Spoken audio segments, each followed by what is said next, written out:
महिला को 1 दर्जन चिट्ठीदार केले, बड़े वाले केले खिलाए गए और फिर 25 ग्राम इलायची को पीस करके उसे खिलाया गया। जब वो अंदर केला सड़ करके उसे पोटी कराई गई और पोटी करा करके वो चुईया निकाली गई, मरी हुई चुईया, क्योंकि इनका मन नहीं लगता स्वाध्याय की बातें सुनने में। जिन जिन को ये आलस आ रहा है बंधुओं, नियम से इनका मन नहीं लग रहा, मगर अब बैठे हैं, क्या करें। अभी महाराज कछु कह दे हैं, हाँ, और नहीं तो कोई क्या कहेगा कि इनके नगर में महाराज आए हैं और जे देखो इतने फिर रही। बड़ी आफत है बेचारी महिलाओं की। ये है इनके पाप का उदय। बहुत बिरला व्यक्ति होता है जो अंतरंग से जिनवाणी सुनने का परिणाम करता है कि साधु रोज रोज तो मुझे मिलना नहीं है, इतने वर्षों के बाद मिले हैं, 2 शब्द कम से कम हम अपने जीवन में ज्ञान के कुछ प्राप्त कर लें। अपने जीवन को सफल बनाने का क्या पता कौन सा रास्ता मिल जाए। हमारे अंदर बैठी हुई कसाई कौन सी हमारी एक बात सुनकर के परिवर्तित हो जाए, मगर नहीं आता परिणाम। बहुत बिरले लोग हैं बंधुओं। इसलिए जिनको कल से मुझे कोई बीमारी नहीं, अगर प्रवचन सुनना हो तो बताओ, नहीं तो मैं अभी जिनवाणी स्तुति करता हूं। हाथ उठा के बताओ। ठीक है, नीचे करें। ये तो आज सुनना है, कल से तो नहीं सुनना, रोज सुनना है। तो फिर जिनको जाना हो वो 5 मिनट में बालिका मंडल, महिला मंडल, जिनको जाना उन्हें बहुत जल्दी दरवाजे तक छोड़े आया करो, क्योंकि ये छू चपाट करना उनके जीवन में अनेक प्रकार के कर्म बंध का कारण हुआ करता है। इसलिए जिनको सुनना है बहुत व्यवस्थित तरीके से बैठ जाएं और फिर उसे सुने, तब कुछ तुम्हें समझ में आएगा ज्ञान की महिमा। तो अभीष्ट ज्ञानोपयोग जो निरंतर अध्ययन करते रहते हैं, मानसिक अध्ययन करते रहते हैं, कौन है वो बच्चे जो छोटी सी उम्र में तत्वावसूत याद कर लेते हैं। अभी 6-6 साल के बच्चों को पूरा भक्तांबर याद है, तत्वावसूत भी याद है। कहां से आया वो उनको ज्ञान। हमारे यहाँ 14 प्रकार के श्रोता की बात कही। श्रोता का मतलब होता है सुनने वाला, जो जिनवाणी को सुनता है वो श्रोता कहलाता है। तो एक चल्ली के समान श्रोता होता है। जैसे चल्ली में आटा छानो तो सार तो नीचे गिर जाता है, ऊपर चोकर बसता है। ऐसे ही कुछ लोग होते हैं, प्रवचन सुनते हैं तो जो मूल बातें हैं वो तो भूल जाते हैं और कोई ऐसी बात पकड़ लेंगे कि महाराज ने ऐसा क्यों कहा। ये चलनी के समान श्रोता होते हैं। एक गाय के समान श्रोता होते हैं। जैसे गाय होती है, घास चरने जाती है, ऊपर की घास चुन लेती है, जड़ से नहीं खाती। तो लोग होते हैं जो मोटी मोटी बातों को सुनकर के याद कर लेते हैं कि महाराज ने ये बात कही, हमारे जीवन के लिए बहुत उपयोगी है, वो ग्रहण कर लेते हैं। तोते के समान होते हैं जो रट लेते हैं। तोता रट लेता है, राम राम देखो ये इनके कर्म में डस रहे हैं इनको। तो ऐसे कई प्रकार के लोग होते हैं। कल से ऐसे लोगों को छांट के रखना। तो तोते के समान की वो रट लेता है, राम राम भी कहना सीख जाता है, मगर रामचंद्र जी स्वयं आ जाए तो उनके उंगली को काट देगा। एक भैंसा के समान श्रोता होता है। 14 श्रोता तो आप पढ़ें श्री आदि पुराण में, आत्मानुशासन में, श्री तिलोय पंडिती में। तो एक भैंसा के समान एक श्रोता होता है, वो आज इस सभा में मुख्य रूप में कारण है। सुबह भी मैंने देखा था बहुत सारे भैंसे घुसे थे सभा में। तो ऐसे भैंसे के नाम का एक श्रोता होता है। तो वो भैंसा को आपने देखा होगा, आपकी पथरिया में बहुत सारे भैंसा होंगे और यहाँ भी तालाब होगा। तालाब है कि नहीं पथरिया में, पानी है कि नहीं। तो वो जब तालाब भर जाएगा तो एक भैंसा उसमें पानी पीने जाएगा। तो गाय तो किनारे घाट पे पानी पी लेती है, मगर भैंसा कभी किनारे से पानी नहीं पीता। वो भीतर घुसता है उस तालाब के और मचाता है पूरा, फिर पानी पीता है। तो ऐसे कुछ श्रोता होते हैं, लेट आते हैं और पूरी सभा रूपी तालाब को मचाते हैं और बीच में घुस करके बैठ जाते हैं। तो ये भैंसा नाम के श्रोता कहलाते हैं, क्योंकि इन्होंने कितने लोगों को परेशान किया, कितने लोगों का मन खराब किया। तो ऐसे श्रोताओं से भी हमें सावधान होना चाहिए। तो मिट्टी के समान भी श्रोता होते हैं, सैल के समान, जैसे चट्टान है, पत्थर है, उस पर पानी डालो तो ऊपर से वो गीला हो जाता है, और जब उसे फोड़ो तो अंदर से सूखा निकलता है। तो ये सैल के समान श्रोता होते हैं। प्रवचन श्रोता पे चला, एक मिट्टी के समान श्रोता होते हैं कि मिट्टी में जैसे बारिश होती है तो मिट्टी गीली हो जाती है, बहुत मुलायम। तो प्रवचन सुनकर के हमारा मन बड़ा मुलायम हो जाता है कि देखो महाराज जी कितनी अच्छी बात कह रहे हैं, बिल्कुल सही कह रहे हैं। और यहाँ से उठे, जैसे ही राग, संसार में राग देश कसाय रूपी सूरज तुम्हारे ऊपर पड़ा, तो वो जैसे खेत में सूरज पड़ता है तो वो मिट्टी फट जाती है, सूख जाती है और दरारें पड़ जाती हैं। ऐसे ही हम प्रवचन सुनकर के गीले तो होते हैं और बाहर जाकर के हम बाल बच्चों में इतने रागान्वित हो जाते हैं कि हम वैसे ही के वैसे ही हो जाते हैं। कैसे हो जाते हैं? कौआ वेद पढ़ाए के पढ़ गो चारों वेद, और जब आई सुध जात की रहो ढेड़ को ढेड़। कौए को एक साधु ने चारों वेद पढ़ा दिए और कहा कि वाह हमारा कौआ बहुत ज्ञानवान हो गया। मगर जब देखा कौए ने अपनी औकात कि मैं तो कौआ हूं, तो वहीं घूरे पे कचरे पे बैठकर चूहे मार के खा रहा। तो ऐसे अनेक अनेक प्रकार के श्रोता होते हैं। तो हम एक अच्छे श्रोता बने। महाराज जी अच्छे श्रोता की परिभाषा तो और बता दो। अच्छा श्रोता हंस के समान होता है, हंस के समान होता है और गाय के समान होता है। गाय जैसे ऊपर ऊपर की जो उसे अच्छी लगती है वो उसे ग्रहण कर लेता है, ऐसे ही जो बात प्रवचनों में हमें अच्छी लगे वो हमें ग्रहण कर लेना चाहिए। और हंस जो होता है नीब नीब को पी जाता है, पानी को छोड़ देता है और दूध को पी लेता है। ऐसे ही विवेकशील श्रोता जो होता है वो अपने मतलब की जो आगम के अनुसार धर्म की बात होती है उसे वही ग्रहण करता है, और बाकी चीजें जितनी उसे समझ में नहीं आती वो कहता है कोई बात नहीं, मगर जो महाराज ने कहा है वो पूर्णतः सत्य है। इतना बड़ा श्रद्धानी होता है वो सम्यक दृष्टि। तो संवेद अभीक्ष ज्ञानोपयोग, हम भी अपने जीवन में ज्ञान का उपयोग करें। पूज्य मुनि श्री ने बहुत बड़ी कृपा की है सारे भारत के ऊपर, क्या पूरे विश्व के जैनियों के ऊपर। उन्होंने एक 12 वर्षीय कोर्स चलाया 2017 में किशनगढ़ चातुर्मास के अंदर। पूज्य श्री के मन में आया कि आने वाला समय भौतिकवाद का युग बहुत तेजी से बढ़ेगा और लोग पंचइंद्रियों के विषयों की लोलुपता की ओर बढ़ेंगे, रागद्वेष कसायों में उलझेंगे।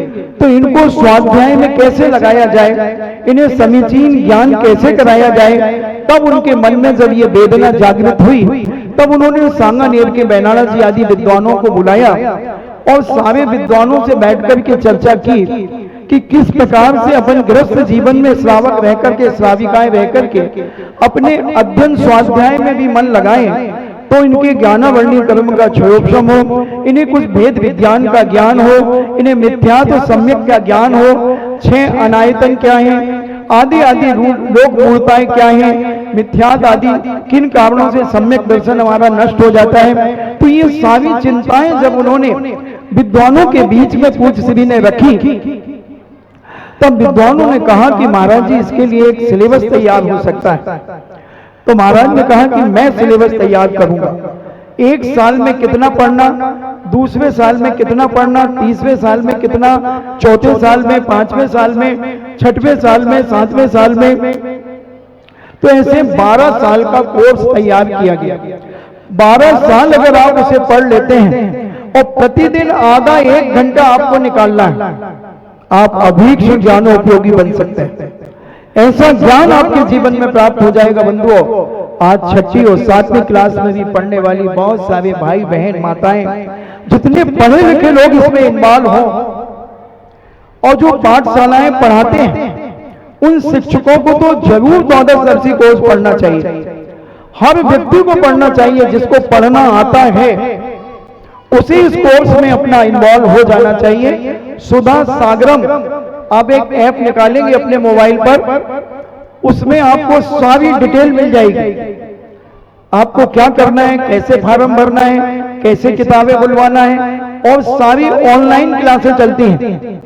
आपको जब समय मिले आप ऑनलाइन चालू कीजिए, अपनी क्लास पढ़ सकते हैं। पूरा नमोकार मंत्र से पढ़ाना शुरू किया गया है वहां पर। एक साल में 3 भाग और एक 6 ढाला, ये 1 साल का कोर्स है, और ऑल इंडिया लेवल पर इनकी परीक्षाएं होती हैं, और जो ऑल इंडिया में फर्स्ट आता है उनको एक बड़ी विशेष प्राइज दी जाती है, सर्टिफिकेट दिया जाता है। और अभी दमोई की एकलव्य कोई कॉलेज है, तो उस विश्वविद्यालय ने अपने यहाँ से 12 वर्षीय कोर्स कराना चालू कर दिया है, और वो डिग्री भी देंगे आपको। जैसे कॉलेज में डिग्रियां मिलती हैं, ऐसे वो डिग्री देंगे तो आपकी नौकरी में भी वो काम आएगी। तो ये उन्होंने बहुत बड़ी एक उपलब्धि चालू की है। और सांगानेर से तो आपको सर्टिफिकेट मिलेंगे, आचार्य की उपाधि मिलेगी, शास्त्री की उपाधि मिलेगी। तो ये बहुत जरूरी है अगर अपने ज्ञान का शोषण करना है। कुछ बेटियां होती हैं जिनको जॉब करने का कोई भाव नहीं होता, वो बहुत अच्छी गुड गर्ल मानी जाती हैं, क्योंकि वो नौकरी बनकर के, नौकर बनकर के अपनी जिंदगी क्यों जिएंगी। और जो बिटियां नौकरी करना नहीं चाहती हैं, बहुत अच्छी बात है, हमारे पूज्य गुरुदेव भी चाहते थे कि हमारी बेटियां और बेटे नौकर ना बने। जब हम खुद नौकर अपने घरों में रखते हैं, दुकानों पे रखते हैं, तो हमारी बेटियां नौकरानी बनेंगी और नौकरों से शादी करेंगी। और नौकरों की पत्नी कौन कहलाएगी? नौकरानी। डॉक्टर की पत्नी कौन कहलाती है? इंजीनियर की पत्नी, सीए की पत्नी, और व्यापारी की पत्नी, सेठ की पत्नी, सेठानी। तो सेठानी बनना है कि किसी नौकर की नौकरानी बनना है? विचार कर लो बेटियों, अपने दिल और दिमाग को थोड़ा साफ करो। तुमने अध्ययन किया है, बहुत अच्छी बात है, मगर नौकरी, नौकर बनने के लिए। और तुम्हारी दुकान में कितने नौकर हैं? तुम्हारे पापा की दुकान में कितने नौकर हैं? और तुम तड़प रही हो अपनी नौकरी के लिए कि हमें जॉब मिल जाए। क्या मिलेगा वहां पर? क्या मिलेगा बंधुओं? 5-5 हजार, 3-3 हजार की नौकरियों के लिए छोरियां पागल हो रही हैं। क्या है ये सब? अगर एक समीचीन ज्ञान हम अपनी आत्मा में प्राप्त कर लें, सम्यक ज्ञान हमारी आत्मा में जिस समय प्रकट हो जाएगा, तो हम तो इतने बड़े ज्ञानवान हो जाएंगे बंधुओं। और किसी सेठ के बेटे से शादी होगी तो तू भी सेठानी कहलाएगी और तेरा पति भी सेठ कहलाएगा। और मैं तो कहता हूं एक 10,000 की दुकान खोलने वाला भी सेठ होता है। उसकी दुकान में बच्चा जाए, सेठ एक साबुन देना, लाइफ बॉय, एक लक्स देना, एक सुप्रीम लक्स देना, एक लिविल देना, एक सिंथॉल देना, एक हमाम देना, एक जय देना, एक टीएफ देना, एक मोती देना। सेठ है। शक्कर देना, तेल देना, आदि आदि, तो वो सेठ है। और मैं तो कहता हूं प्रधानमंत्री भी नौकर है। जो सैलरी लेते हैं, जो पैसा लेते हैं, नौकरी करते, वो सब नौकर हैं बंधुओं। और सेठ तो वही है जो छोटी सी दुकान भी चलाता है, ये भी सेठ है। सेठ है। और सेठ की पत्नी सेठानी होती है। इसलिए बेटियों, नौकरी के चक्कर में मत पड़ो, गुलामियत मत करो। क्या करोगी? अकेली बोर हो जाओगी। वो तो नौकरी करने चला गया, तुम क्या करो? महाराज हम भी नौकरी कर लेंगे। फिर दोनों में WWF होगा। जब शाम को लौट के आओगी तो फिर वो कहेगा खाना बनाओ। अरे आवाज हमारा सिर दर्द, मेरा भी हो रहा, चलो अपन ऑनलाइन मंगा लेते हैं। हेलो, 2 पिज्जा भेज देना, नूडल्स के भी 2 पैकेट भेज देना। अब नूडल्स खाने वाला सुअर की चर्बी खा रहा है, पिज्जा खाने वाला गाय का मांस खा रहा है। अब बोलो तुम्हारी इस नौकरी ने तुम्हें मांसाहारी बना दिया। क्या कर लिया तुमने? तुम अपने पति के लिए 2 टाइम की रोटी नहीं बना सकोगी। ऐसी नौकरी किस काम की? किस काम की नौकरी?